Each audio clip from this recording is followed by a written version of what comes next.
$1 trillion. That's how much Chinese capital was once tied up in American companies, from Hollywood studios to Wall Street banks. But now, Beijing has slammed the door shut. No warning, no negotiation, just a full stop. And U.S. executives are scrambling to figure out why the money pipeline suddenly dried up. But this isn't just another policy shift. It might be the first financial decapitation strike in a conflict that's escalated from trade to technology and now to capital. The consequences? Potential layoffs, price hikes, and even frozen retirement accounts. So what happened? Why did China just block all investments into U.S. companies? And what is Beijing really aiming for? Let's cut through the noise. This wasn't emotional, it was strategic.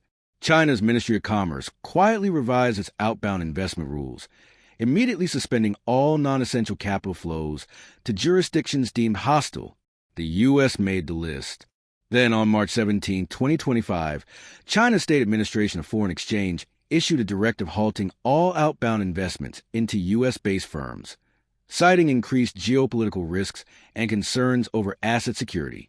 The order wasn't formally announced. It leaked, buried in regulatory filings, confirmed days later by Reuters. Since 2018, Chinese investment in the U.S. has already collapsed by over 95%, dropping from $46 billion to just $2.3 billion.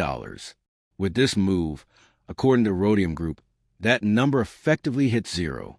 Professor Dao Jiang of Peking University called it a calculated step, designed to maximize capital pressure without crossing into open confrontation. But here's what's even more alarming. It's not just about what China is stopping. It's about where the money is going instead. If this looks like a freeze, take a closer look. It may actually be the opening stage of a long-term financial siege.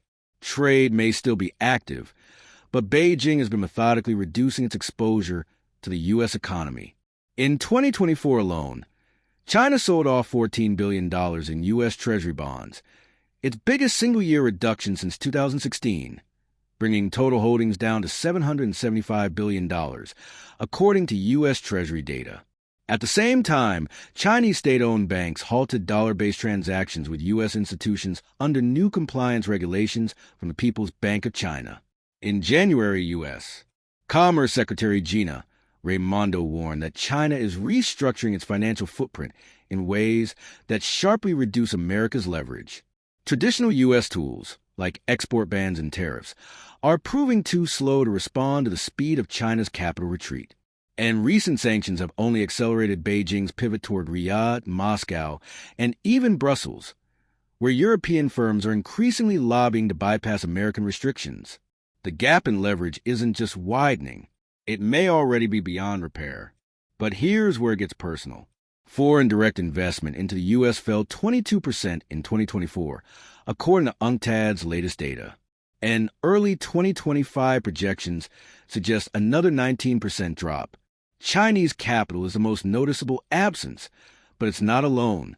Norway's sovereign wealth fund recently pulled $7.1 billion from U.S. tech stocks, citing regulatory unpredictability. Japan's government pension investment fund, the world's largest, reduced its exposure to U.S. commercial real estate by 30%, following Moody's downgrade of several regional banks in February. And with $4.1 trillion in U.S. corporate debt maturing by the end of 2026, according to S&P Global, and fewer foreign buyers to roll it over, companies are being forced to turn to domestic funding at far higher costs. This isn't just capital flight.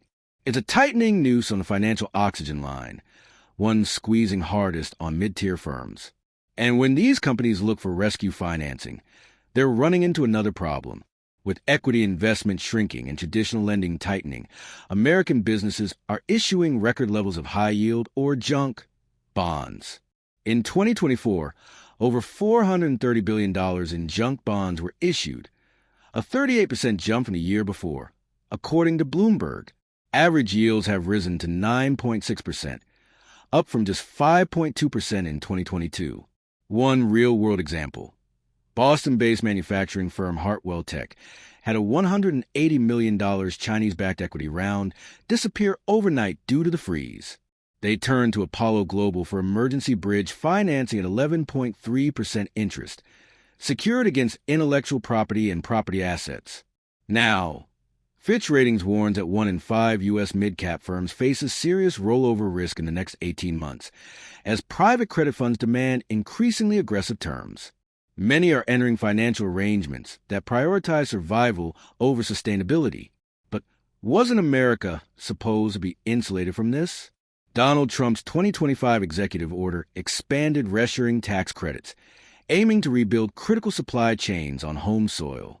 But the National Association of Manufacturers reports that 62% of firms planning to expand U.S. operations now face serious funding gaps, largely due to the disappearance of foreign capital. Projects announced in 2023 with partial Chinese or Taiwanese backing, like an $8 billion battery plant in Michigan or a $3.1 billion robotics hub in Nevada, have been delayed or canceled outright. Even the CHIPS Act is showing strain. Intel's $20 billion semiconductor project in Ohio, touted as a model for American tech independence, has paused Phase 2 construction as funding delays pile up. Economist Ishwar Prasad told Bloomberg in February, without diversified capital, these initiatives risk becoming symbolic rather than transformative. As supply chains localize, costs rise, and the reshoring dream may be colliding with the brutal math of capital scarcity. But the real test will come when consumers start paying the price for policies they barely understand. That price is already arriving. Under Trump's expanded 2025 tariff regime, U.S. import duties now affect over $500 billion worth of Chinese goods, up from $370 billion in 2020, with average rates climbing to 22%, according to the Peterson Institute for International Economics. The fallout has been swift. Prices for consumer electronics, appliances, and auto parts have surged. Appliance prices alone jumped 16.7% year over year by Q1 2025, based on data from the Bureau of Labor Statistics. Retail giants like Walmart and Target have issued back-to-back margin warnings, citing direct tariff exposure as a growing threat to earnings. The National Retail Federation now estimates the average American household will pay an additional $1,950 by year's end due to these tariffs. Corporate profits are tightening more quickly than analysts projected. In Q4 2024, S&P 500 earnings growth slowed to just 1.2%, down from 4.5% the previous quarter. According to the Wall Street Journal, companies are being forced to either absorb the added costs or pass them on to consumers. But with real wages stagnant and inflation still hovering above 3.6%, pushing prices higher could kill demand and take balance sheets with it. And this, experts warn, is just the beginning. According to the Economic Policy Uncertainty Index developed by Baker, Bloom, and Davis, U.S. uncertainty in Q1 2025 reached its highest level in over a decade, surpassing even the 2020 pandemic and the 2008 financial crisis. What's driving it? A perfect storm of tightening monetary policy, erratic fiscal management, unpredictable trade sanctions, and a fragile global recovery. The Conference Board CEO Confidence Index dropped to 37 in March, its lowest level since mid-2020, with 68% of executives citing policy ambiguity as their biggest barrier to long-term planning. Bank of America analysts wrote in February that U.S. capital formation is stalling, not due to cost, but confusion. Investors are pulling back.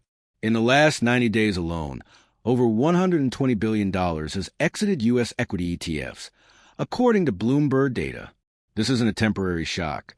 It's a long-term crisis of trust. And as trust wavers, even allies are adjusting their strategies. In February 2025, German chemical giant BASF doubled down on its $10 billion China expansion, just days after Chancellor Merz's Beijing visit concluded with a joint energy tech agreement. Meanwhile, French Economy Minister Bruno Le Maire signed a new long-term LNG deal denominated entirely in yuan, bypassing the U.S. dollar. The European Chamber of Commerce in China reported a 19% increase in European capital deployed to Chinese industrial zones in Q1 2025 alone, citing policy stability as the driving factor. Even Saudi Arabia is shifting gears, allocating $27 billion to a joint AI development fund with China and Singapore, while trimming its holdings in U.S. Treasuries. Former IMF chief economist Kenneth Rogoff put it bluntly in the Financial Times. U.S. soft power isn't collapsing, but it's losing gravitational pull. Allies aren't defecting in protest. They're diversifying to hedge against American volatility. And Beijing, rather than demanding allegiance, is simply offering predictability. But behind that predictability is a larger strategy, one that may already be underway. Beijing's investment freeze isn't just defensive. It could be phase one of a broader, coordinated capital redirection strategy designed to drain U.S. markets' liquidity while strengthening China's regional economic orbit. In March, the China Securities Regulatory Commission confirmed plans to fast-track foreign IPO listings in Shanghai and Shenzhen. In Q1 alone, 38 new listings went live, a 52% increase from the previous quarter, according to Quinn Global. Meanwhile, China's sovereign wealth fund quietly increased its exposure to ASEAN debt markets by $19.4 billion, as revealed in a leaked HSBC report reviewed by Reuters. But perhaps the most strategic move is the expansion of the digital yuan. Now integrated into SWIFT light settlement systems across 13 countries, it allows cross-border transactions without ever touching the dollar. HSBC analyst Harold Wong explained it this way. This isn't about replacing the dollar overnight. It's about building enough credible alternatives that the dollar becomes one choice, not the default. And with U.S. financial credibility wobbling, the drain won't come from confrontation. It will come from gravity. And the next time Wall Street looks up, it may find the capital already gone.